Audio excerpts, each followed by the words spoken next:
Muy buenos días, mi nombre es Jafet David Rentería Olivella, soy estudiante de Licenciatura en Educación Física, Recreación y Deporte de la Universidad Popular del Cesar. El día de hoy vengo a hablarles sobre una temática muy importante, relacionada con la Constitución Política de Colombia, una ley en específico, decretos y resolución de la misma. La Constitución Política o Carta Magna o Ley de Ley es uno de los nombres que se le da a la misma, pero primero entendamos qué es una constitución. Bueno, es entendida como un acuerdo de reglas de convivencia, es decir, una forma de pacto político y social que se lleva a cabo para integrar, establecer, organizar, constituir las normas que rigen una sociedad de un país o un territorio en específico. En otras palabras, es conocida como la ley máxima o suprema de un estado o país. En ella se especifican los principales derechos y deberes de sus participantes y define la estructura y la organización del estado. También es la que se encarga de la separación de los poderes. En esta establece la rama ejecutiva, la rama legislativa y la rama judicial. La Constitución de 1991, o también conocida como la Constitución de la Paz, nació no solamente por la necesidad de reestructurar el Estado y el sistema jurídico colombiano tras 104 años de vigencia de la Constitución de 1986.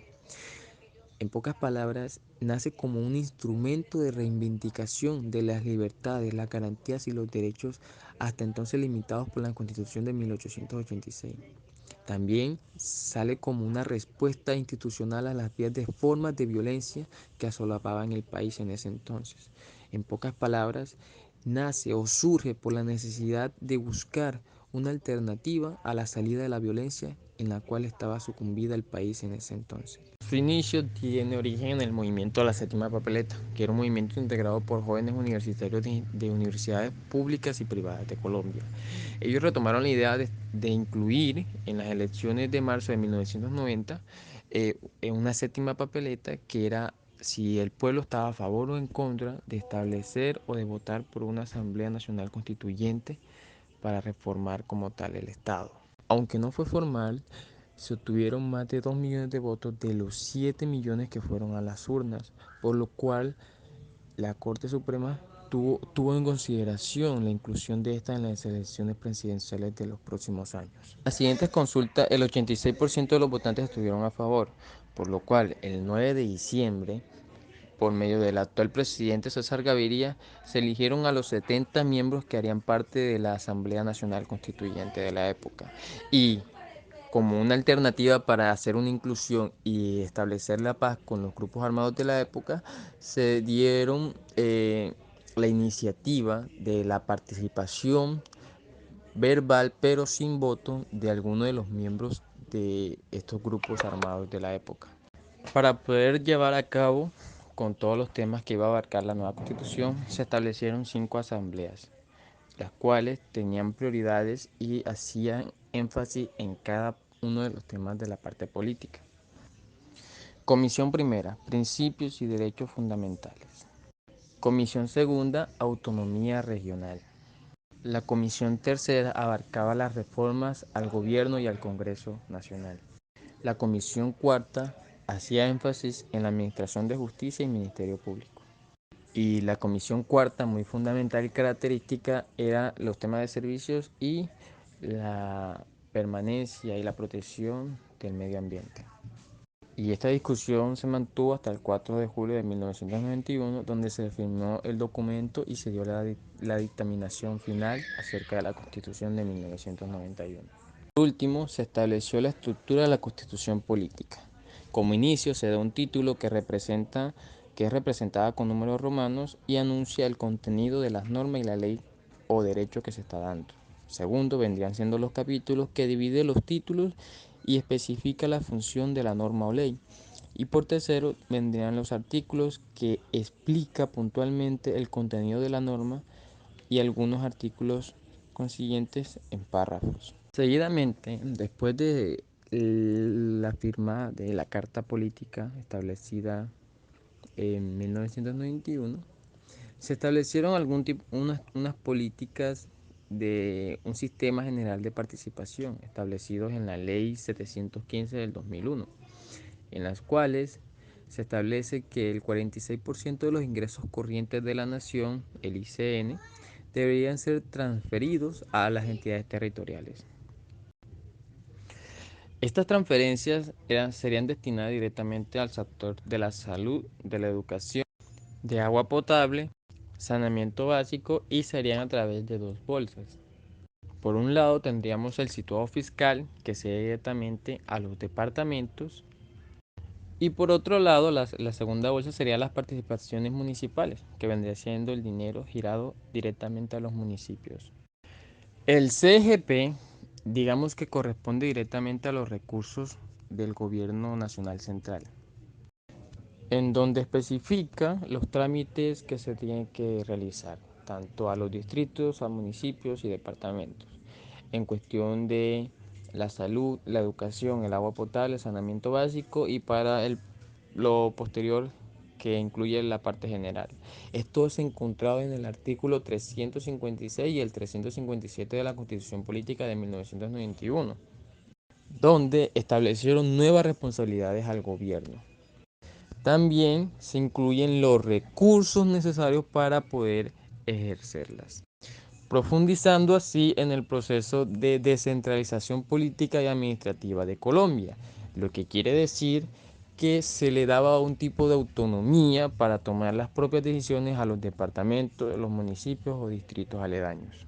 En el SGP se da una designación de esos recursos, en la cual vamos a identificarlos. Primero, el 4% del 100% se da a las asignaciones especiales, que estaría dividido en cuatro facetas.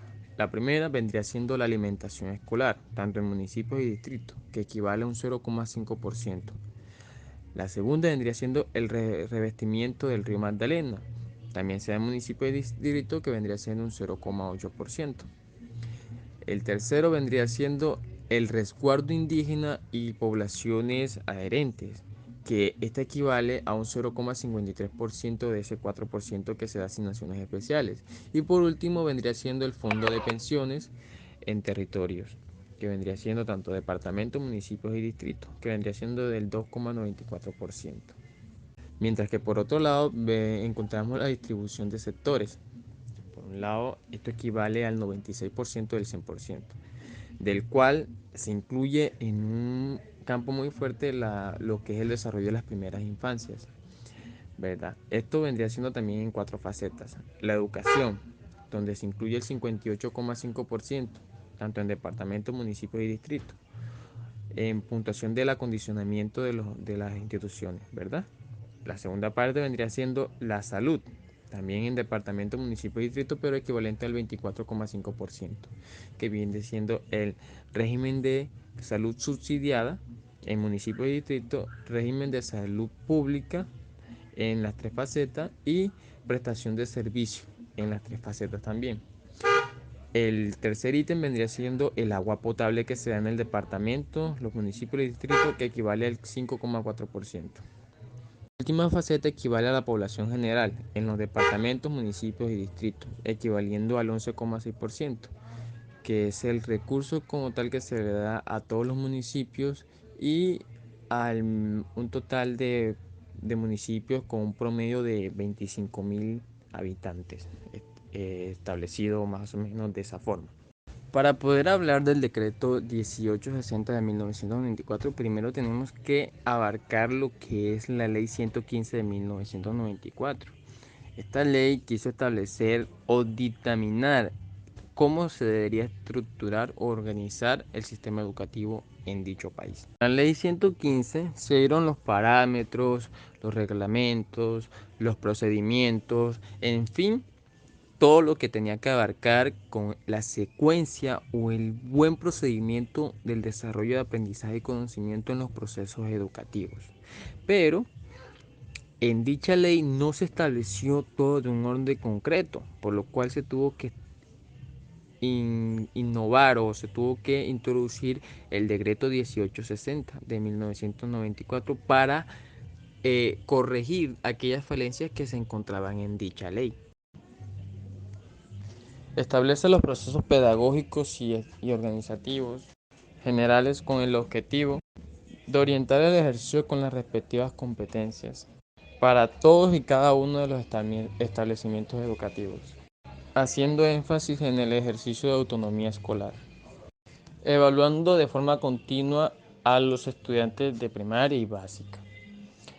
En sí, en pocas palabras, lo que trata es de dictaminar el nivel que pueden llegar a tener los estudiantes en un proceso de aprendizaje continuo, intermitente, estructurado y con todos los medios y recursos accesibles a ellos. Este decreto cuenta con una serie de capítulos que estructuran como tal la modificación parcial que se le hace a la ley 115. Los voy a mencionar a continuación. El capítulo 1 nos habla o nos manifiesta la presentación del servicio educativo y cómo éste debería estar estructurado. Mientras que en el capítulo 2 encontramos la organización de la educación formal, esa que es muy común en las instituciones o en centros de atención para la infancia. El capítulo 3 hace énfasis a que estas instituciones deben tener un PEI, que es el proyecto educativo institucional, que debe estar elaborado, debe tener una visión y una misión y tiene que tener unas metas y unos objetivos que se deben de alcanzar en el tiempo, el periodo que los estudiantes duren en dicha institución.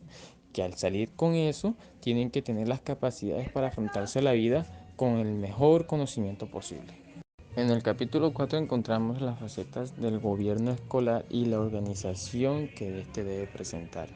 El capítulo 5 nos habla de las orientaciones curriculares en cuanto a la preparación que deben tener los docentes y, y el capítulo 6 nos habla sobre las evaluaciones y promociones que se deben realizar.